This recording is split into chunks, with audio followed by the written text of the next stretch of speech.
Kristján Pétur Andrésson, ég ætla að byrja á því að tala síðasta leik sem var á þínu gamla heimavelli gegn Snæfelli. Þar lést þú bara öllum illu látum, setti niður einhverja 8 þrista og bara geggjaður leikur. Já, ég meina, þú veist, gott að spila í Hólminum, kann mjög vel við með þar og átti náttúrulega frábæra ár þar, þannig að þú veist, bara geggjað að skjóta þar. Sumir segja að hafi hitt á fjöluna þarna. Já, þú veist, það er... Tókst hana með heim? Ég ætla ekki að vera með yfirlýsingar, en við vonum það bara.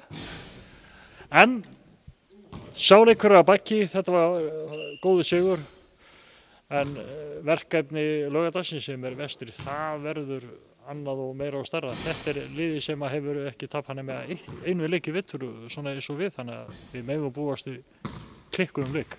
Já, vissulega, vestri náttúrulega er búin að spila frábærlega og það sem var til gaman að geta, ég spilaði með KFÍ á sínum tímabil, þannig að þetta þetta var bara hörkuleikur og þú veist, bara 2 góð lið að mætast og já. Ertu búin að kortleggja hvernig við þurfum að spila á mótum? Já, það eru náttúrulega 2 lykilleikmenn í liðinu sem að bera liðið dálítið uppi og við þurfum að stoppa þá til að eiga möguleika að vinna þennan leik og ég tel okkur geta gert það og svo mætum við bara klárir og erum grimmir og þá eigum við að vinna bara hvert einasta liðið sem deild finnst mér.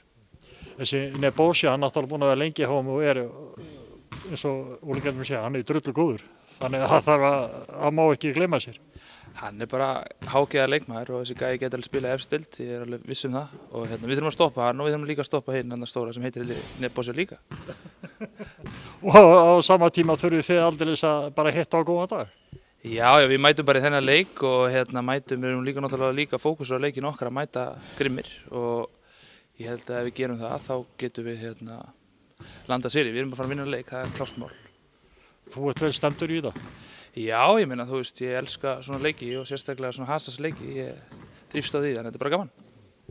Það er náttúrulega, það eru þetta þannig leiki sem að virkilega mikið rundi.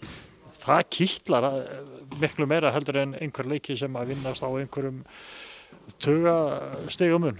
Sjálfsögðu gera það og þá líka reynir kannski á svona, þú veist, aðra þætti leiksins og við erum bara með flott lið og mikið ungum gæjum sem að, þú veist, stíga sér fyrstu skref þannig að, þú veist, já, þetta bara reynir á öðruvís á.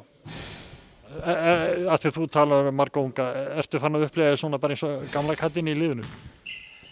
Nei, ég er nú ekki elstur í þessu liði, en þú veist, ég er með þeim eldri og þessi, hvað er ekki nú leitgaurar, þeir eru að koma inn og bara, þú veist, þegar við hjálpum þeim bara að komast inn í leikinn. Þetta er stór og mikill hópur og gaman að horfa á það og svona koma sér meira og meira inn. Já, minna, þú veist, það er tækifæri fyrir þá í þessari fyrstild að fá að sýna sig og ég held að þeir ættu bara að nýta það. Ungun er með gamalt tömur? Já, þeir segja það. Það er engin líf. Ok, vel. Takk.